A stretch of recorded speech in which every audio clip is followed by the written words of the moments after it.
So here's I've got the new 12.9 inches Magic keyboard for the iPad. Let's unbox it real quick. So here it is. Pretty heavy, right around almost 600 grams, which is much heavier than if you got the old keyboard folio. In the box you have some documentation and the keyboard itself. I've got the old 2018 iPad Pro 12.9 inches with me. Opening it with one hand without the iPad is impossible, but here I'll show you some angle and you can adjust it pretty much like so from the initial angle. Putting the iPad on is utilizing the magnet itself on the back. This is my first time doing it, but after a while you get used to it. You can close it with one hand, but be careful with it, the thing slams shut pretty heavily. Opening it with one hand is also difficult, but you can try talking the iPad like I do here. I would not recommend though, because the iPad is easily bent anyway.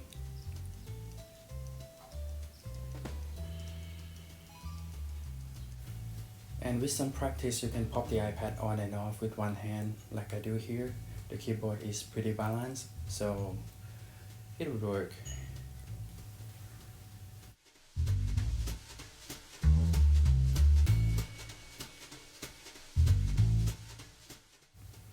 One thing I was wondering is, with my old keyboard folio, I've used to put the iPad in this orientation to be able to write and draw at an angle. We had two angles with the old keyboard folio. So I wonder if I can do it with my new Magic keyboard, and I try.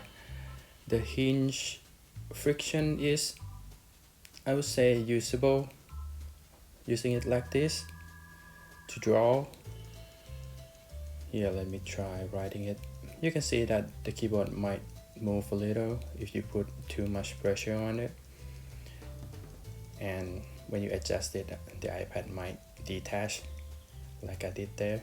I tried to put the keyboard onto the iPad to add some friction, and it's kind of work. You can work with it if you want to write at an angle like I do. Yeah. And here I try putting my palm on the iPad and write if I would when I'm studying. The friction of the hinge is adequate. I would say it would work, just don't slam your palm on the iPad too much.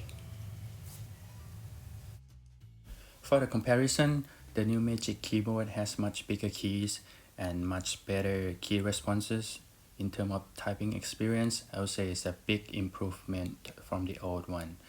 It's comparable to the Surface type cover if you have those in hands, and I would say it's worth it for the typing experience, even though it's heavier and thicker than the keyboard folio.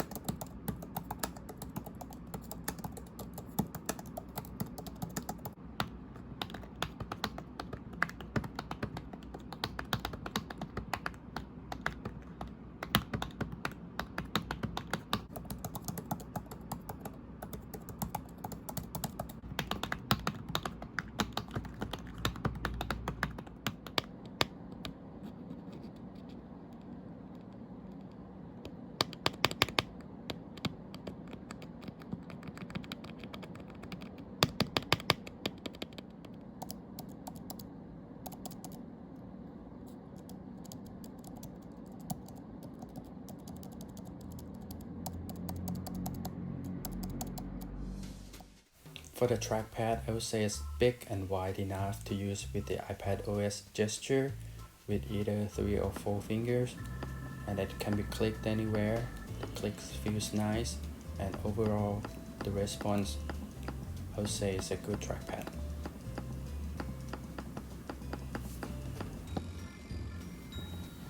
And that's it for now.